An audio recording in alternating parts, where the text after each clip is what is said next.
আসসালামু আলাইকুম। ওয়ালাইকুম সালাম। আসসালামু আপা আলাইকুম। কেমন আছেন আপনি? ভালো আছি ভাই, আপনারা ভালো আছেন? একটু জুড়ে বললেন। হ্যাঁ, আসলে আপনি দীর্ঘ অনেক দিন ধরে আমাদের এখানে আসতেছেন আমার কাছে।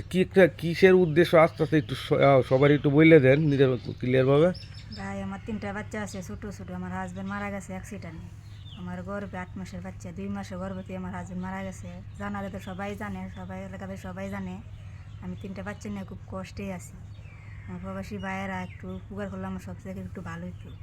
আমি এখানে আসি, আমার অনেকে উপকার করছে, তাই বলে আর একটু উপকার চাইতেছি। তো আপনার কাছে আল্লাহর হস্তে আমার একটু সহযোগিতা করলে আমি অনেক উপকার করবো। আমার পেটের বাচ্চাটা বিক্রি করে দিতে চাইতেছি, কিন্তু রাখার জন্য আমি চেষ্টা করতেছি। আপনি যদি আমার একটু সহযোগিতা করেন। ইনশাআল্লাহ। যাক, আসলে ভাইয়া একটা আমার কথা কি বোনের জানেন, বাড়ি। একটা মানুষ যখন এই অভাব অনটনে পড়ে তখনই আসলে একটা মানুষ তার 10 মাস পেটে রাখে সন্তানকে বিক্রি করে দেয়। তো এই বোনটাকে আমি আসলে যতটুকু চেষ্টা করতেছি, আলহামদুলিল্লাহ আমার অনেক চেষ্টা করছি, আমি আরও চেষ্টা করে যাব। তো আসলে আজকে আপা আমাকে বলতেছে যে প্রবাসীদের ভাইয়ের উদ্দেশ্যে একটা ভিডিও করার জন্য। তা আসলে আমার কত প্রবাসী ভাই আলহামদুলিল্লাহ কত টাকা এইভাবে অন্যভাবে খরচ করতেছে, অনেক অনেক অসহায় মানুষকে সহযোগিতা করতেছে। আমরা এটা নিজে মোবাইলে দেখি বা আমরা ইনশাল্লাহ করার চেষ্টা করি।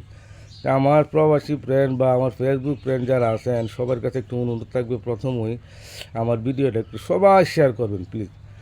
আর আমার প্রবাসী ভাইদের আরেকটা উদ্দেশ্য, আপনারা তো ইনশাল্লাহ অনেক লাখ লাখ প্রবাসী ভাইরা আছেন, যদি আসলে এই একটু সহযোগিতা আমার এই বোনটারে করতেন, হয়তো বা তার 3টে সন্তান নিয়ে দুলা ডাল ভাত খাইয়ে বাঁচি থাকতো।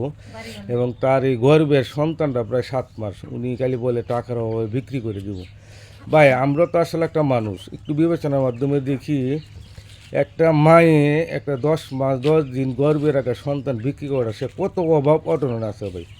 তা আসলে আমরা প্রবাসী বা আমার দেশের ভাইয়েরা যারা আছে আমার এই বোনটার পিছনে একটু দাঁড়ায়, আমরা যদি 1 টাকা 2 টাকা 5 টাকা করে দিই, আলহামদুলিল্লাহ হয়তো তার একটা বাড়ি, তার ভবিষ্যৎ বাড়িটা হয়ে যেত আর কি। তারপর আপনার মোবাইল নাম্বার আছে, বিকাশ নাম্বার আছে মেয়ে? বিকাশ নাম্বার নাই, আমি যে ভাইয়ের কাছে আছি তাই ভাইয়ের কাছে যার দয়া লাগে তাই সে দিয়ে দেবে। তো আমার কি আমার নাম্বারটা দিয়ে দিতাম? জি জি। আচ্ছা, আমার কাছে তো আরও টাকা আসছে, আলহামদুলিল্লাহ আমার নাম্বারটা দিয়ে দেই। তা আপনি আমার ফেসবুক ফ্রেন্ড আরও প্রায় 4-5 জনে আপনাকে সহযোগিতা করছে, তাই না? হ্যাঁ। হ্যাঁ, তো ইনশাআল্লাহ তাদের জন্য ইনশাআল্লাহ মন থেকে দোয়া করবেন। এই যে আমার 2টা প্রবাসী ভাই আপনাকে কিছু টাকা দিছে, হ্যাঁ, এই যে ঠিক আছে, আরও তো আগে আপনাকে দিছি। হ্যাঁ, আরো আগে দিচ্ছে। হ্যাঁ, আরও আগে একটি চাউলের বস্তা দেওয়া হয়েছে, দেওয়া হয়েছে। আরও প্রায় 4-5 হাজার টাকা আসতেছে। তো সবার জন্য একটু দোয়া করবেন আমার প্রবাসী ভাই যারা সবার আছে। জন্য দোয়া করবেন। তে আপনি আমার নাম্বার দিলে আপনি কি চলবে হ্যাঁ, না? চলবে। আপনার কোনো না, না, নাম্বার আছে আমার থাকলে কোনো বলেন, নাম্বার সমস্যা নেই, নাই। আমার কোনো নাম্বার নেই। আমি যে ভাইয়ের কাছে আছি, ভাইয়ের নাম্বার দিলেই চলবে।